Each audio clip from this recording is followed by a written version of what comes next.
برطانوی حکومت نے امیگریشن کے حوالے سے ایک بہت بڑا اعلان کیا ہے، شاید 50 سالہ تاریخ کی سب سے بڑی تبدیلیاں۔ نومبر 2025 سے برطانیہ آنے کا خواب دیکھنے والوں کے لیے، خاص طور پر پاکستانیوں کے لیے، پورا کھیل ہی بدلنے والا ہے۔ تو سب سے پہلی اور شاید سب سے بڑی تبدیلی جو نظر آ رہی ہے وہ ہے مستقل سکونت یعنی سیٹلمنٹ کے راستے پر۔ پہلے یہ سفر 5 سال کا تھا، اب اسے دگنا کر دیا گیا ہے، 10 سال۔ حکومت کا جو موقف ہے وہ یہ ہے کہ سکونت اب کوئی حق نہیں، یہ ایک اعزاز ہے۔ تو 10 سال کی مدت کا مطلب ہے کہ آپ کو ایک طویل عرصے تک برطانیہ کی معیشت اور معاشرے میں اپنا حصہ ڈالنا ہوگا، اپنی قدر ثابت کرنی ہوگی، تب جا کر آپ کو یہ اعزاز ملے گا۔ یہ تو ہوئی قانونی راستے کی بات۔ غیر قانونی طور پر مقیم افراد کے لیے بھی کچھ بہت سخت اقدامات کا ذکر ہے۔ 30 سال انتظار، یہ تو ایک پالیسی سے زیادہ ایک علامتی پیغام لگتا ہے۔ دراصل اس کا مقصد حوصلہ شکنی کرنا ہے۔ حکومت یہ واضح کرنا چاہتی ہے کہ غیر قانونی راستے کا کوئی مستقبل نہیں ہے۔ 30 سال تو عملی طور پر ایک پوری زندگی ہے۔ جی۔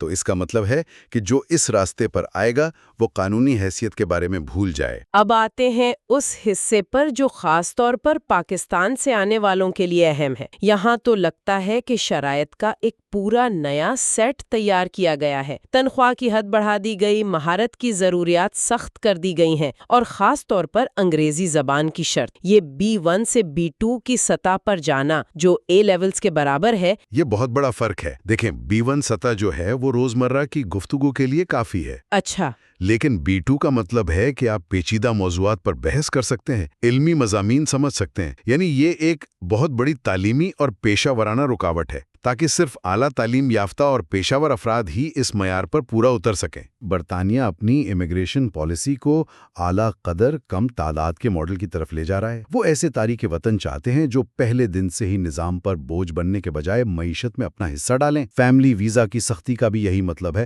کہ آپ اپنے خاندان کو تبھی لا سکتے ہیں جب آپ مالی طور پر پوری طرح مستحکم ہوں۔ پیغام بہت صاف ہے، آئیں لیکن مکمل طور پر خود انحصار ہو کر۔ برطانیہ کا خواب دیکھنے والے پاکستانیوں کے لیے یہ راستہ نہ صرف لمبا ہو گیا ہے بلکہ زیادہ مہنگا۔ اب صرف خواہش کافی نہیں، آپ کو قابلیت اور وسائل دونوں کو بہت واضح طور پر ثابت کرنا ہوگا۔ بالکل، اور یہاں ایک سوچنے والی بات یہ بھی ہے کہ یہ پالیسیاں صرف نئے آنے والوں پر ہی اثر انداز نہیں ہوں گی۔ برطانیہ میں پہلے سے مقیم لاکھوں پاکستانیوں کے لیے اس کا کیا مطلب ہوگا؟ کیا یہ ان کے اپنے خاندانوں کو یہاں لانے کی صلاحیت کو محدود کر دے گا؟ اور طویل مدت میں یہ برطانوی پاکستانی کمیونٹی کے سماجی اور خاندانی ڈھانچے کو کس طرح تبدیل کر سکتا ہے؟